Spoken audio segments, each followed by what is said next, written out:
আসসালামু আলাইকুম। আমাদের কারো কারো কোমরে ব্যথা হয়, পিএলআইডি হয়, হওয়ার পরিবর্তিতে সবার একই রকম না। কারো ব্যথা হয়, কারো ঝিনঝিন হয়, কারো বসা যায় না, কারো টান টান করা হয় না, কারো আমরা লোকাল ল্যাঙ্গুয়েজে পড়তেছে আসন গোড়াতে বসা যায় না। এই যে তো জটিলতাগুলো অনেকের থাকে। আজকে আমাদের যে পেশেন্ট উনি মালয়েশিয়া প্রবাসী। মালয়েশিয়াতে থাকেন? জি জি। কতদিন মালয়েশিয়াতে থাকেন? আমি 8 বছর রানিং চলে। 8 বছর। মালয়েশিয়া খুব সুন্দর দেশ। আমার সৌভাগ্য হয়েছে মালয়েশিয়াতে যাওয়া। রোড ঘাট পরিষ্কার পরিচ্ছন্ন, গাছপালা নিট অ্যান্ড ক্লিন। বুঝতে পারছেন? আমার কাছে খুব ভালো লাগছে। কি অসুবিধা? আমার সোজা হয়ে বসতে পারতাম না। হ্যাঁ। এখন কতদিন যাবত বসতে পারছেন না? রোজার থেকে। রোজা থেকে? জি। মালয়েশিয়া দেখাইছেন? মালয়েশিয়া অনেক জায়গায় দেখাইছি, এক্সরে করছে, তবে ওরা কোনো সমস্যার কথা বলে নাই, শুধু ব্যথার ওষুধ দিছে। বাড়িতে আসছি আর এক হাসপাতাল থেকে আরেক হাসপাতালে রেফার করছে। জি। এনার বক্তব্যটা ছিল যে স্যার মালয়েশিয়াতে আমি গেছি, যা পরিণতিতে এক হাসপাতাল থেকে আরেক হাসপাতালে রিফার করে, কিন্তু কাজের কাজ হয় না। আবার পা সোজা করা বসা যায় না। বাংলাদেশে আসছেন, ওষুধ খাইছেন, ব্যথা কমছে, কিন্তু পা সোজা করা যায় না। জি জি। শশী হাসপাতালে 5 দিন ট্রিটমেন্ট নিয়েছেন। কয়দিন? 5 দিন। 5 দিন ট্রিটমেন্ট নেওয়ার পরে পা সোজা করা যায়? আলহামদুলিল্লাহ ভালো আছি আমি। কেমনে আমাদের একটু দেখাবেন? জি। আগে আমি এটা পারতাম না। আগে এটা পারতেন না? না। এখন আলহামদুলিল্লাহ বাড়িতে আছি। 5 দিনেই? জি। ব্যথাও গেছে? ব্যথা গেছে। আচ্ছা, ওঠেন।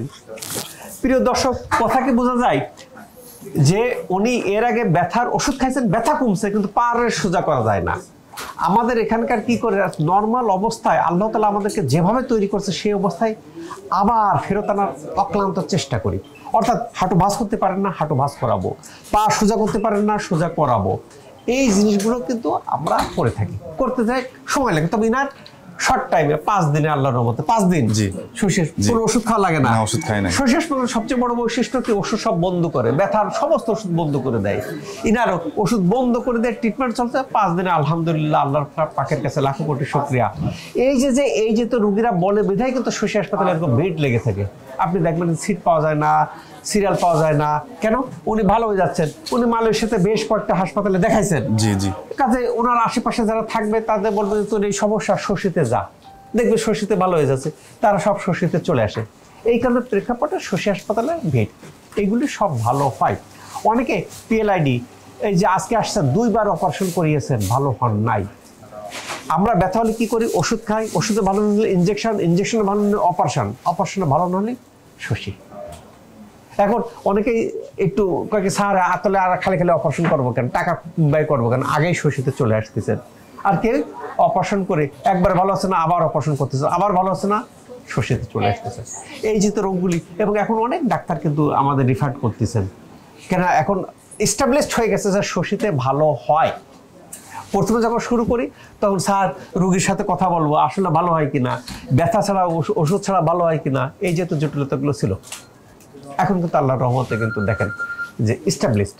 সময় নিয়ে পার্থক্য, ওনার 5 দিনে ভালো হয়েছে, কারো 50 দিন টাইম লাগতে পারে, কারো টাইম কম বেশি লাগতে পারে। আর আজকে খুব ভালো যে একজন লাইফস্টাইল, শুধু সে আসছে লাইফস্টাইল মডিফিকেশন করার জন্য। লাইফস্টাইল মডিফিকেশন তার কি ছিল? তার ফ্যাটি লিভার ছিল, তার সুগার বেশি ছিল, তার টিজি বেশি ছিল, কোলেস্ট্রল বেশি ছিল। সে আসছে স্যার আবার আমি ব্যথা পাচ্ছি না, বাট আমি লাইফস্টাইল মডিফিকেশন করে ওয়েট কমছে, এগুলো সব নর্মাল রেঞ্জে চলে আসছে। এগুলো সবই ভালো থাকার স্বভাব, এবং সে দেখলাম অ্যাডামেন্ট। এখন অনেকেই আসতেছে লাইফস্টাইল মডিফিকেশনের মাধ্যমে এই পিসিওএস ভালো হয়, মাসিক, অনেক মহিলাদের মাসিকের সময় ব্যথা হয়, অনিয়মিত মাসিক, এগুলো সব ভালো হয়ে যায়। এই ভালো হয় যেতে তো শশী হাসপাতালে যে দাঁড়িয়ে দাঁড়িয়ে রোগীগুলো থাকেন। কেন? এত ভিড় কেন? ভিড় ভালো হয়ে যাচ্ছেন। রোগী ভালো হয়ে গেলে কি করবেন? যেখানে ভালো হবে, ভাই আমার ডিগ্রি ধুয়ে কে পানি খাবে না? রোগী ভালো হলে কি হবে? রোগী যে ভালো হয়ে যাচ্ছেন, এনার আশেপাশে সব লোকরা বলবেন। অবশ্যই বলবো। কেন? ইনি যে সমস্যায় ভুগতেছিলেন, কতদিন যাবত ভুগতেছিলেন? আমি তো রোজা থেকে। এই যে ভুগতেছেন, ভুগার ওনার আশেপাশে সবাই জানতো যে এই সমস্যা ভুগতেছেন। এখন আল্লাহর রহমতে ভালো হয়ে গেছে। আল্লাহ তাআলা আমাদের সবাইকে ভালো রাখুক, এই প্রত্যাশায় আমি ডাক্তার শহীদুল ইসলাম।